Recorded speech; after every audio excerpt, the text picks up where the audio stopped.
गुरु गीता दूसरा अध्याय। हे पार्वती, ब्रह्म को स्वभाव से ही अपूर्व, अद्वितीय, नित्य, ज्योति स्वरूप, निरोग, निर्मल, परम आकाश स्वरूप, अचल, आनंद स्वरूप, अविनाशी, अगम्य, अगोचर, नाम रूप से रहित तथा निःशब्द जानना चाहिए।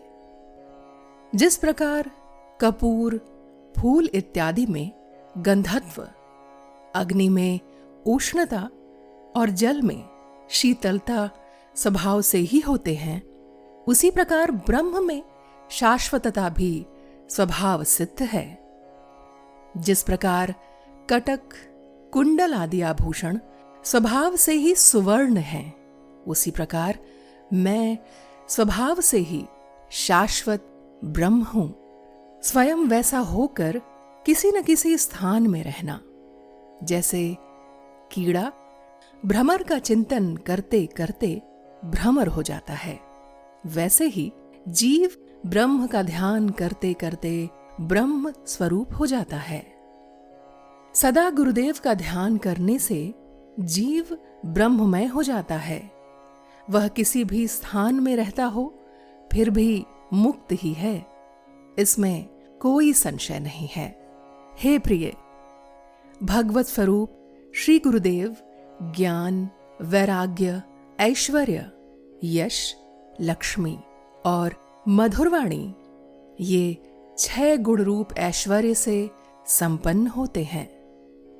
मनुष्य के लिए गुरु ही शिव है, गुरु ही देव है, गुरु ही बांधव है, गुरु ही आत्मा है और गुरु ही जीव है। गुरु के सिवा अन्य कुछ भी नहीं है। अकेला, कामना रहित, शांत, चिंता रहित, ईर्ष्या रहित और बालक की तरह जो शोभता है, वह ब्रह्मज्ञानी कहलाता है। वेदों और शास्त्रों में सुख नहीं है, मंत्र और यंत्र में सुख नहीं है। इस पृथ्वी पर गुरुदेव के कृपा प्रसाद के सिवा अन्यत्र कहीं भी सुख नहीं है। गुरुदेव के श्री चरणों में जो वेदांत निर्दिष्ट सुख है, वह सुख न चार्वाक मत में, न वैष्णव मत में और न ही प्रभाकर सांख्य मत में है। एकांतवासी वीतराग मुनि को जो सुख मिलता है, वह सुख न इंद्र को और न चक्रवर्ती राजाओं को मिलता है। हमेशा ब्रह्म रस का पान करके जो परमात्मा में तृप्त हो गया है, वह इंद्र को भी गरीब मानता है और राजाओं की तो बात ही क्या है। मोक्ष की आकांक्षा करने वालों को गुरु भक्ति खूब करनी चाहिए, क्योंकि गुरुदेव के द्वारा ही परम मोक्ष की प्राप्ति होती है।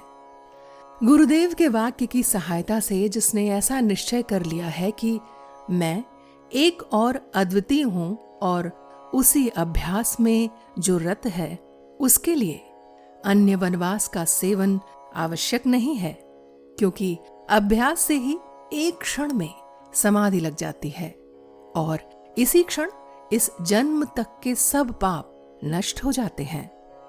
गुरुदेव ही सत्वगुणी होकर विष्णु रूप से जगत का पालन करते हैं, रजोगुणी होकर ब्रह्मा रूप से जगत का सर्जन करते हैं और तमोगुणी होकर शंकर रूप से जगत का संहार करते हैं।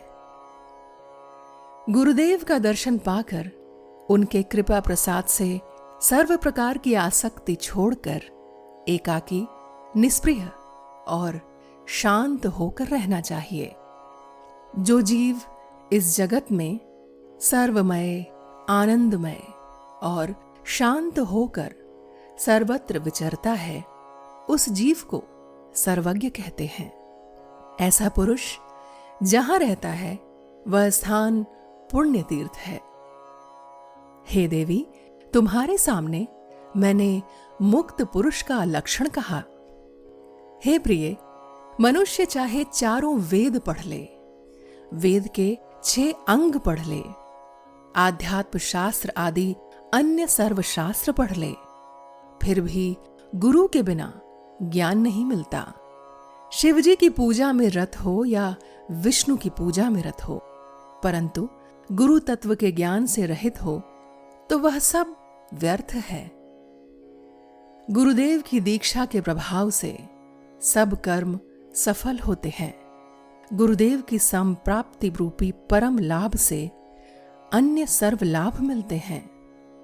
जिनका गुरु नहीं वह मूर्ख है। इसीलिए सब प्रकार के प्रयत्न से अनासक्त होकर, शास्त्र की माया जाल छोड़कर गुरुदेव की ही शरण लेनी चाहिए। ज्ञान रहित मिथ्या बोलने वाले और दिखावट करने वाले गुरु का त्याग कर देना चाहिए, क्योंकि जो अपनी ही शांति पाना नहीं जानता वह दूसरों को क्या शांति दे पाएगा। पत्थरों के समूह को तैराने का ज्ञान पत्थर में कहां से हो सकता है। जो खुद तैरना नहीं जानता वह दूसरों को क्या तैराएगा। जो गुरु अपने दर्शन से शिष्य को भ्रांति में डालता है, ऐसे गुरु को प्रणाम नहीं करना चाहिए। इतना ही नहीं, दूर से ही उसका त्याग करना चाहिए। ऐसी स्थिति में धैर्यवान गुरु का ही आश्रय लेना चाहिए। भेद बुद्धि उत्पन्न करने वाले, स्त्री लंपट, दुराचारी, बगुले की तरह ठगने वाले, क्षमा रहित निंदनीय तर्कों से वितंडावाद करने वाले, कामी, क्रोधी, हिंसक, उग्र, शठ तथा अज्ञानी और महापापी पुरुष को गुरु नहीं बनाना चाहिए। ऐसा विचार करके ऊपर दिए गए लक्षणों से भिन्न लक्षणों वाले गुरु की एक निष्ठ भक्ति से सेवा करनी चाहिए। गुरु गीता के समान अन्य कोई स्रोत नहीं है। गुरु के समान अन्य कोई तत्व नहीं है। समग्र धर्म का यह सार मैंने कहा है। यह सत्य है, सत्य है और बार बार सत्य है।